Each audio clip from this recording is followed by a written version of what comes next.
This is SportsFed TV. If you've just tuned in, you've missed the first two segments, but you can catch us on YouTube. You can also catch the repeat tomorrow morning at 8 a.m. We now move on to something still in the water, but with a motor this time. Mr. Lee, what you are? Yeah, can't complain. Thanks for having us here again. Colin Joubert, captain of the Western Province White team. Are you good? Very well, thank you. Good. Lee, you guys hosted an amazing event this past few weeks. Tell us a bit about it. Elton, we didn't host it. We participated. It's actually our neighbouring province, Eastern Province. The Bottomfish Nationals was hosted there in Port Elizabeth at the PE Deep Sea Angling Club. 12 teams participated, and yeah, we were 2 teams from Western Province, and must say we kicked ass. We got the gold and the silver. Colin and his team, he was a captain of one team. They came right from behind, and yeah, they did very well. And he's the guy that's going to tell you more about what actually happened there. Colin, explain the logistics behind the event. You talk about there's different types of fishing. What was this event about? This was a Bottom Fish Nationals. It was hosted by the about PE Deep Sea Angling Association and or by the club. And yeah, just to correct Leander, we had a gold and 1 bronze.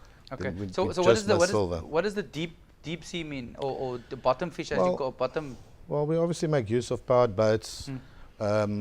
This was a bottom fishing tournament, so we didn't travel as far as what we would normally travel for an offshore tournament. You know, so you would fish in waters anything from 10 meters deep to 30, 40 meters deep. And then obviously for some of the species we would then fish deeper waters. However, you're sort of close to the coast at all times, basically.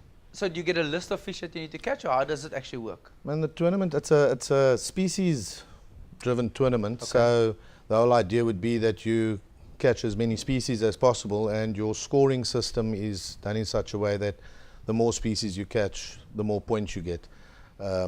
Obviously, also hoping to get your bigger fish, which would then obviously give you more points, and then you would use your species to double up on that. Quite a complicated scoring system, but it works. And you get points based on the weight and the size of the fish? The weight of the fish, yes. Okay. And the species? And then, yes, so if you, to give you an example, you catch a 7 kilogram yellowtail, then you would get, it would be squared at 49 points, and then should you catch another 3 or 4 species with that, then your score of your 49 points that you scored for your yellowtail would multiply by the amount of species you've caught. Okay. So it keeps you angling hard to obviously try and get the most score, you know. So yeah. Lee, I mean, that's quite complicated for not such a bright guy like myself. Is there scorers on board, or how does it work? There's a specific score system which we've got. It's all going on computer. We go to the scale, the fish get weighed. In some tournaments, the fish gets measured as well for scientific purposes. And when the scorer just got to sit in a program with the different weights of a fish in, and the computer program calculates it by itself. Okay, so is it a catch and release, or do you catch and keep? Catch and keep. So then what do you guys do with all these fish afterwards, Colin? When the clubs, for example, I think with Port Elizabeth, they divided the fish amongst all the skippers, and then also they also help community projects, obviously with food. Yeah, so the fish get dispersed amongst everyone that basically contributes, and also to the community itself as well. We also support the old age homes, various food projects that it does go to as well. We also do have tournaments where we would also only measure. Uptake, for example, we were in a tournament now a while back for marlin. And that is only a release tournament. So there there would be points awarded for various species of marlin. So in the bottom fishing, unfortunately, that is not a release tournament. We do bring the fish to the scales, but as I say, the fish then does go to the needy as well. Lee, is that typically how it's done across the country, across the world? Basically, yes, Elton. I can just say to you that you know, on the South African deep sea angling side, side, we've got different nationals. The one is the Sailfish Nationals, which is on 10 kg line, which is a full-on release. The other one is the heavy bullfish nationals, which also a full-scale release, but they normally are held in Sodwana. We've got the gamefish nationals as well, which is normally on the east coast and the Natal or Zululand coast. Then we've got the bottomfish nationals, which is normally held in Border, Eastern Province, Western Province, sometimes in Natal as well. And then, of course, we've got the tuna nationals, which is, I think would say, is probably the prime nationals for the SATSA tuna nationals, because there you really test your metal with yellowfin from the deep 10 kg line class. And we're hosting the SATSA tuna nationals next year, or not next year, in May, from the 9th of May till the 14th of May, from K-Boat and Ski Boat Club, Simonstown, Rumley Bay, in conjunction with Falls Bay Yacht Club. We will have some of the boats on the mooring there. And that's a big competition. That's also a nationals. How many boats do you anticipate participating? At this stage, it's quite a costly the tournament. That being that we travel 40 nautical miles from Cape Point. It's 2.5 hours drive. But when the fish is there, it's worthwhile for the guys. 4 years ago, the world record has been broken in our waters by Dr. Frank Scholes from Border, and he landed a yellowfin of 106.75 kilos on 10 kg line. Took him 6.5 hours, and that was a world record that stood for almost 28 years in New South Wales, Australia, Bellamy, and it was 93 kilos. And since that, on 10 kg line, only 2 fish has been caught that equalized or better that record. That was the new world record. It's also South African and all Africa record. And my one Western Province teammate, he broke the Western Province record with a 95.25 kg yellowfin the year before in the 2014 that's the Tuna Nationals. Sure. Colin, this competition that you just participated in PE, was it successful for your team? Were you part of, you guys won the gold? No. So yeah, I was captain of the team of the Western Province White team that won bronze. Okay. My fellow angler, Louis Becker, he was the captain of the Western Province Blue team. Yeah, look, we were hosted by PETSAC, which is the Port Elizabeth Boat Angling Club. They were really good hosts. It was an excellent event. The skippers that put their time out and actually, they don't get rewarded financially at all. So those were local skippers? Local skippers from the club and also from the surrounding clubs which they brought in. We fished off 28-foot boats. It was a real good effort put in by the Port Elizabeth Boat Angling Club. And we did well. We were lucky in the sense that after day 2 we were lying 9th. We fought hard to come back. I think after day 3 we moved back up to 5th and then managed to grab 3rd place on day 4. It was hard fishing. We fished 4 days in a row, sort of 10 to 12 hours a day on the water. Yeah, we had our work cut out for us on that one. So how do you attribute the result, as the result of lying 9th and then moving all the way up? Is it just luck that you managed to catch so much fish, or what was the change in tide? And I think it was just decisions that we make. The sea's a big place. So based on where fish were caught the previous day, from reports from other anglers, from the other teams, from other skippers, we fished with different skippers every day. So we allocated different boats and different skippers on a daily basis. So we're never on the same boat. So where the skipper that fished yesterday that we might be on today, we would then obviously go to the area where he felt, knowing the area, us coming from Cape Town, were not always that familiar with the area, and also had to rely on the skippers, which, they did a very good job. And, fish swim. So one day they're there, one day they're not. So, as I say, if you make the right decision or the right call on the day to go 30 miles south instead of 30 miles west, and the fish are in the south, well, then you're lucky. If they're in the west, then you lose out. But don't you have fish finders on these boats, Lee? Yes, we do have fish finders, but as I say, it's also weather conditions. Is it cloud? Is it sunny? Is there strong currents? Windy? Rainy? It all plays a factor. And of course, what's bait the fish really eats for the day. So you got a variety of bait normally, whether it's chokka, sardines, or crabs or prawns. So it just changes, and it's a skill, and you got to go and target the area where certain species actually are sort of almost resident, or they are known to be in abundance there. Sure. And that's where, if you're from an other upcountry province, your knowledge of the area, is minimal, Yep. and you got to depend on the local skipper as well to take you there. And fortunately, all the guys that normally in these tournaments are good skippers. They know the local waters. Some of them have got their Protea colours, Satsa colours, their own provincial colours, or they just locals that's been there for years and they just know the area that well. And you're basically at the mercy of the skipper who's going to take you to the right area so you can fish, Colin. To a matter speaking, yes.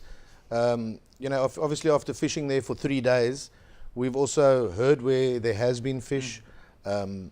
And then we would actually also then say, we'd like to go there, Yeah. and he would then give his input, why he thinks it's not a good idea, why he thinks maybe it's a better idea to go to another area. And as the captain of the team, I would obviously assess that all, and with the team, we would Yep. discuss it and then make the call. Unfortunately, like Leander says, one day they'll be there, and you'll go all the way out there the next day because that's where they were the day before, and then they won't be there, So it's always a catchy situation. Excuse the pun. But yeah, the fish, the fishing from the fish finder's side of point of things, that would indicate when you get there. It Yes. would indicate whether there are fish. But the fish finder doesn't tell you in what direction to travel for 20 miles to go and find the fish. So yeah, we do have the equipment to get wherever we need to get to safely, and we do have the equipment to try and find the fish once we reach the area. But yeah, as I say, the fish swim around. So But it doesn't tell you exactly which species they are, just tells you they are fish. Is that how it works? Or Yeah, I think from our knowledge in the sport, we sort of know, in the deeper waters we'll catch silverfish. okay. We sort of know what to look for on the fish finders, and then on the shallower reefs, what fish would normally. So you'd find your black steenbras might be on the shallower reefs, and we would know that that's where we should be targeting them. So yeah, we know more or less what species of fish should normally be, but whether they're there that day, that's wait Migration and see. tricks. Lee, what's happening? What's coming up on your calendar? As I say, the big one that's coming up now is the Satsa Tuna Nationals, where Western Province is the host province, and Cape Boat Ski Boat Club Rumbly Bay. They hosting, giving us the venue. They're supplying the boats in conjunction with Falls Bay. And yeah, it's so far there's 7 confirmed teams. The other teams, provinces selection are closing tomorrow, so we'll hopefully know by Wednesday where we're going to have 10 teams or maybe 1 or 2 more. But as I say, it's a costly thing, and what we appreciate is like City Council, they've come on board this year as one of our major sponsors. I'm waiting for Nedbank to come on board as well, and hopefully we'll sit with them next week. And AutoZone, Mitchell's Plain, they will be there for us as well. They're going to do the whole TV sort of coverage to have a 27-minute cost to cover costs that we can show the Tuna Nationals actually for 27 minutes on the Federation Sports TV. I've been fighting to get a sponsor for that now. Yeah. And yeah, hopefully you will see more of us. And so we want to do something more about development, being not only developing our anglers, but what's going on in our sport, like on safety.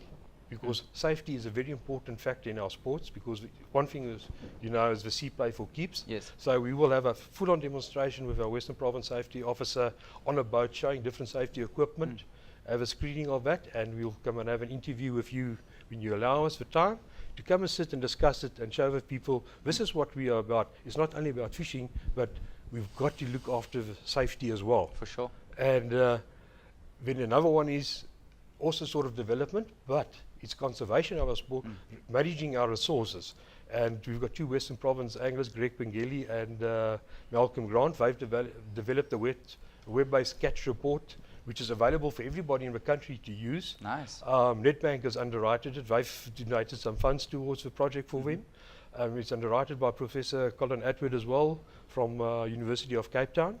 And the Worldwide Foundation, they also on it as well, and we would like to come and do a presentation on that. But you can see, when you talk about development, there's various aspects, not only about the angler, but to take responsible, have a responsible attitude for our sports as such, and you've got to manage our resources as well. Definitely. Colin, are you taking part in the Tuna Nationals? You excited? Are you ready? Man, I'm not taking part in the Tuna Nationals. I'm actually skippering in the Tuna Nationals. So yes, no, I think it's challenging for the guys. I skippered the tuna nationals last year as well. They're fishing on 10 kilogram line, and yeah, it's really a challenging event, and we are all looking forward to it, I'm sure. And it's going to be held where, Lee? Give us the details At again. Rumbly Bay, just past at Miller's Point, past Simonstown.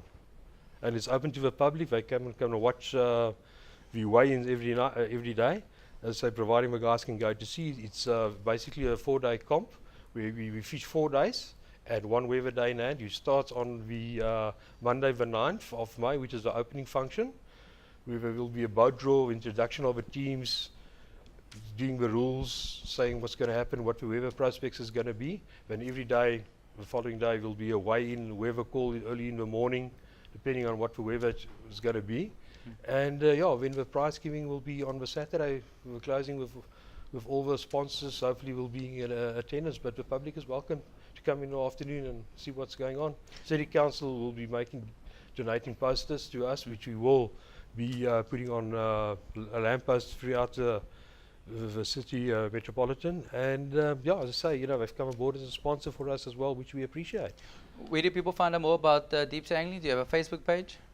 We have a Facebook page. You can just go onto our website, Western Province Deep Sea Angling Association. You can Google it, or otherwise it's wpdsaa.org.coza. Gentlemen, thank you for your time. Thank you. We've come to the end of our show. Tell us what events are happening out in your community. Go onto our Facebook page, Western Cape Sports Fixtures and Results. Post the information on there. We'll add it to our community diary. As you see, we don't have much on our community diary this week because you need to tell us what's happening in your community. If you're out participating in sport this weekend, play hard, be safe, have an amazing weekend. Remember to catch us on YouTube in the next few weeks of this week's show. Have an amazing weekend, play hard, be safe. See you Friday, 9 o'clock. Cheers.